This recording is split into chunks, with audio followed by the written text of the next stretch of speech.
आज हम लोग पढ़ेंगे कक्षा 6 की जो किताब है जिसका नाम है मल्हार, हिंदी की किताब, उसकी कहानी हार की जीत। और इस कहानी को लिखा है प्रसिद्ध लेखक सुदर्शन, जिनका वास्तविक बद्रीनाथ भट्ट था। तो कहानी पढ़ते हैं, आइए। हार की जीत। माँ को अपने बेटे और किसान को अपने लहाते खेत देखकर जो आनंद आता है, वही आनंद बाबा भारती को अपने घोड़ा देखकर आता था। भगवत भजन में जो समय बचता वह घोड़े को अर्पण हो जाता। वह घोड़ा बहुत सुंदर था, बड़ा बलवान। उसके जोड़ का घोड़ा पूरे इलाके में ना था। बाबा भारती उससे सुल्तान कहकर पुकारते, अपने हाथ से खड़ा करते, खुद दाना खिलाते और देख देख कर प्रसन्न होते, है ना।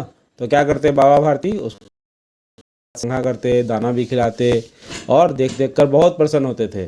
उन्होंने रुपया, माल, असबाब, जमीन आदि सब अपना सब कुछ छोड़ दिया था। यहाँ तक कि उन्हें नगर के जीवन से भी घृणा थी। वो क्या किए, अपना सब कुछ छोड़ दिया और नगर के जीवन में को भी उन्होंने छोड़ दिया।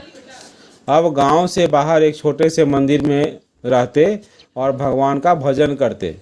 मैं सुल्तान के बिना नहीं रह सकूंगा, उन्हें ऐसी भ्रांति सी हो गई थी। वे उसकी चाल पर लट्टू थे। कहते, ऐसा चलता है जैसे मोर घाटा को देखकर नाच रहा हो। जब तक संध्या समय सुल्तान पर चढ़कर 8-10 मील का चक्कर ना लगा देते, तब तक चैन नहीं आता। ये है बाबा भारती और ये है उनका घोड़ा। इसका नाम क्या है? सुल्तान। सुल्तान। और सुल्तान बहुत ही सुंदर घोड़ा था और रोज़ शाम में उस पर चढ़ के 8-10 मील का वो चक्कर लगा लेते, तभी उनको आराम मिलता, नहीं तो नहीं। खड़क सिंह अब यहाँ जो है डाकू है। खड़क सिंह उस इलाके का प्रसिद्ध डाकू था। लोग उसका नाम सुनकर कांपते थे। होते होते सुल्तान की कीर्ति उसके कानों तक पहुंची। उसका हृदय उसे देखने के लिए अधीर हो गया। एक दिन वह दोपहर के समय बाबा भारती के पास पहुंचा और नमस्कार करके बैठ गया। बाबा भारती से पूछा, खड़क सिंह क्या हाल है? खड़क सिंह ने सिर झुकाकर उत्तर दिया, आपकी दया है। तो इधर कैसे आए? कौन पूछ रहे हैं? बाबा भारती। बाबा भारती। सुल्तान की चाह खींच लाई, किसने कहा? खड़क सिंह। खड़क सिंह ने। विचित्र जानवर है, देखोगे तो प्रसन्न हो जाओगे। मैंने भी बड़ी प्रशंसा सुनी है। उसकी चाल तुम्हारा मन मोह लेगी। अभी ये कौन बोल रहे हैं, चाल मन मोह लेगी? बाबा भारती। भारती कहते हैं, देखने में भी बहुत सुंदर है। क्या कहना, जो उसे एक बार देख लेता है उसके हृदय में उसकी छवि अंकित हो जाती है। बहुत दिनों से अभिलाषा थी, आज उपस्थित हो सका हूँ। बाबा भारती और खड़क सिंह दोनों अस्तबल में पहुँचे। अब दोनों गए। बाबा भारती को लगा कि भाई बड़ाई करेगा, तो प्रसन्न होकर पहुँच गए। अस्तबल में लेके उसको, अस्तबल वो जगह होता है जहाँ घोड़ा को बांधते हैं, ठीक है। बाबा ने घोड़ा दिखाया घमंड से। बाबा ने कैसे दिखाया घोड़ा? घमंड से। और खड़क सिंह ने घोड़ा देखा आश्चर्य से। उसने सैकड़ों घोड़े देखे थे, परंतु ऐसा बांका घोड़ा उसकी आंखों में से कहीं नहीं गुजरा। सोचने लगा, भाग्य की बात है, ऐसा घोड़ा खड़क सिंह के पास होना चाहिए था। इस साधु को ऐसी चीज़ों से क्या लाभ? कुछ देर तक आश्चर्य में चुपचाप खड़ा रहा। उसके पश्चात उसके हृदय में हलचल होने लगी। बालकों की तरह अधीरता से बोला।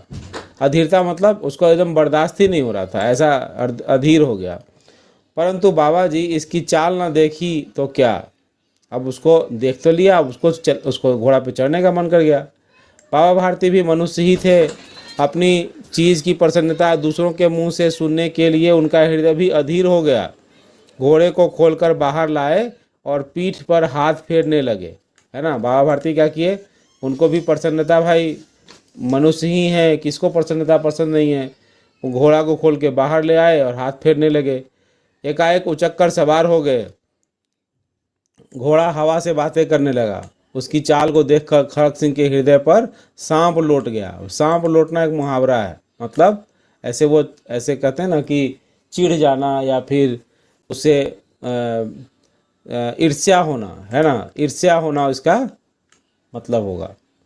क्या डाकू है, वह डाकू था और जो वस्तु उसे पसंद आया था उस पर अपना अधिकार समझता था। उसके पास बाहुबल था। बाहुबल मतलब बाहुबल में बहुत ज्यादा ताकत। ताकत। बाहुबली मूवी देखी है ना, तो उसी तरह से बाहुबल है ये। अच्छा। आदमी थे, बेरहमी थी।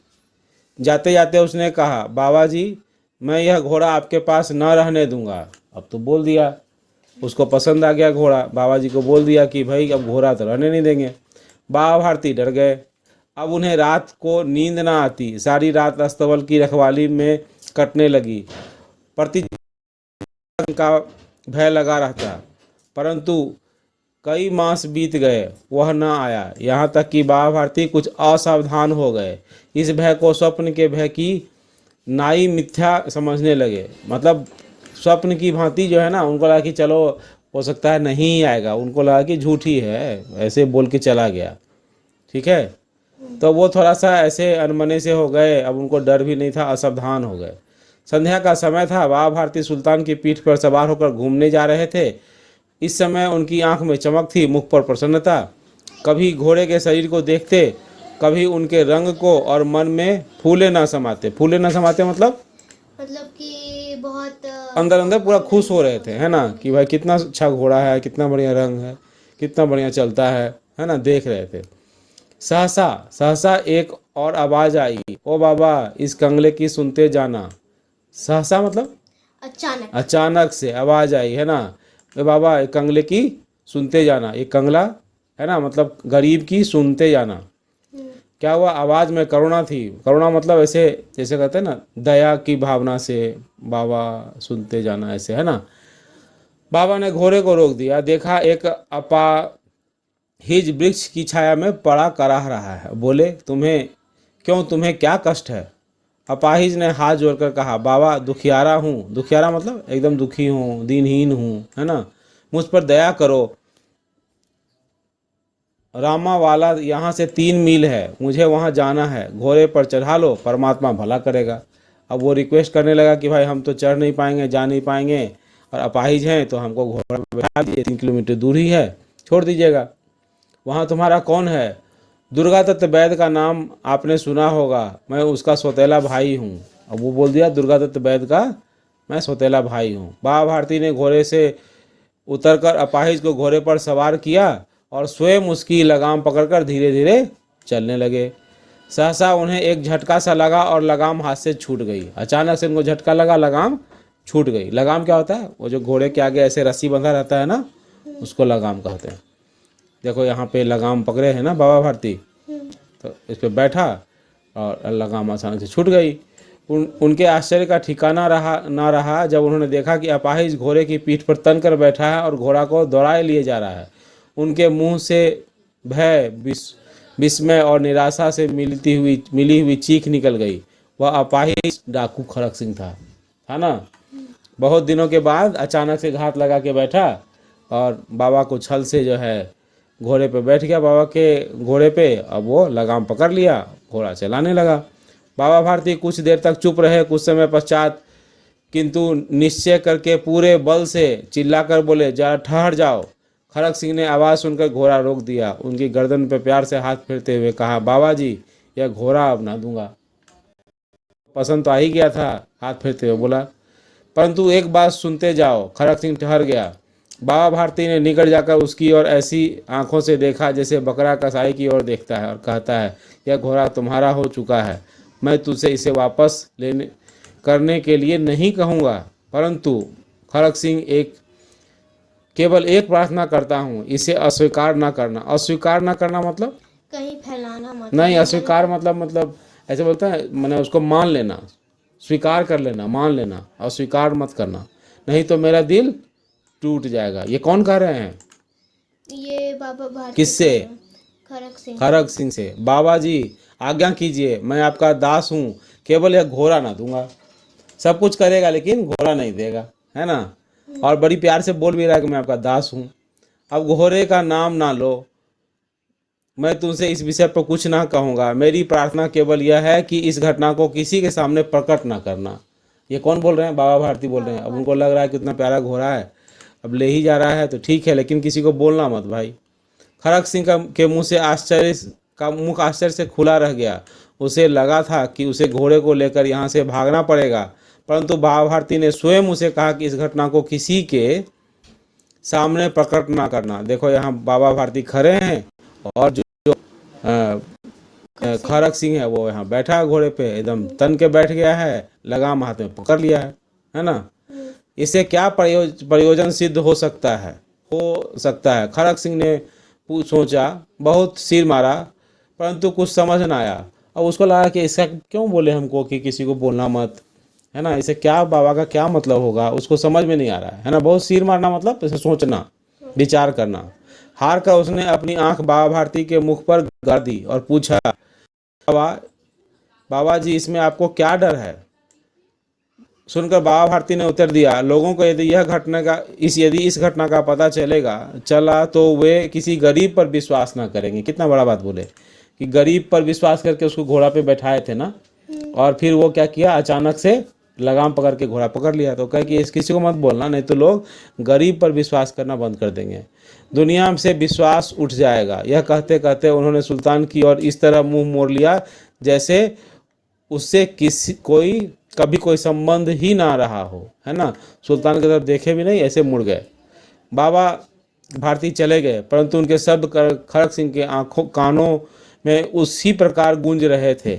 सोचता था, कैसे ऊंचे विचार हैं, कैसा पवित्र भाव है। अब किसको ये समझ में आ रहा है? खड़क सिंह को, कि कितना बढ़िया आदमी है बाबा जी। कह रहे हैं कि यदि किसी को बोलोगे तो गरीब पे आदमी विश्वास करना छोड़ देगा, इसलिए किसी को बोलना मत, घोड़ा ले जाना है ले जाओ। उन्हें इस घोड़े से प्रेम था। इसे देखकर उसका मुख फूल की नाई खिल जाता था, माने फूल की भांति खिल जाता था। कहते हैं, इसके बिना मैं रह ना सकूंगा। इसकी रखवाली में वे कई रात सोए नहीं, भजन भक्ति कर रखवाली करते रहे, परंतु आज उनके मुख पर दुख की रेखा तक दिखाई नहीं पड़ती थी। उन्हें केवल यह ख्याल था कि कहीं लोग गरीब पर विश्वास करना ना छोड़ दें। तो अब इसको समझ में आ रहा है कि बाबा जी कितने महान थे, और बार बार जो है ये सब बातें खड़क सिंह के कानों में ये सब बातें गूंज रही हैं, है ना। रात के अंधेरे में खड़क सिंह बाबा भारती के मंदिर में पहुंचा। चारों ओर सन्नाटा था। अब बाबा भारती के आश्रम में पहुंच गया वो।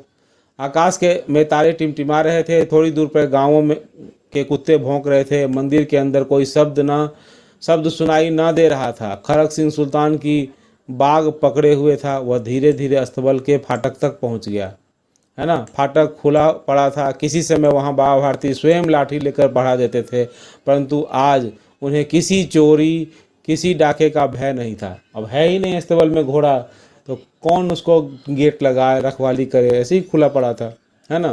खड़क सिंह ने आगे बढ़कर सुल्तान को उसके स्थान पर बांध दिया और बाहर निकलकर सावधानी से फाटक बंद कर दिया। इस समय उसकी आंखों में क्या था? पश्चाताप के आंसू थे। वो गलती क्या उसको एहसास हो रहा था। किसको एहसास हो रहा था? ये खड़क सिंह को, है ना। रात्रि का तीसरा पहर बीत चुका था। तीसरा पहर मतलब 4 पहर का रात होता है, 2 पहर ऐसे हो गया। तीसरे पहर में जो है ना, सुबह का 3 बजे 4 बजे का समय होता है ना, वो तीसरा पहर होता है। चौथे पहर आरंभ होते ही बाबा भारती ने अपने कुटिया से बाहर निकल ठंडे जल से स्नान किया। उसके पश्चात उसको ब्रह्म मुहूर्त कहते हैं, ब्रह्म मुहूर्त में स्नान किया। उसके पश्चात इस प्रकार जैसे कोई स्वप्न में चल रहा हो, उनके पांव अस्तबल की ओर बढ़े, परंतु फाटक पर पहुंचकर उनको अपनी भूल प्रतीत हुई, है ना। अरे हम गलती से जा रहे थे, ऐसे उनको लगा, है ना। साथ ही घोर निराशा से पांव को मन भर का भार बना दिया। वे वहीं रुक गए। घोड़े ने अपने स्वामी के पांवों की चाप को पहचान लिया और जोर से हिनाया। घोड़ा को लग गया कि बाबा आ रहे हैं, जोर से ही हिनाया।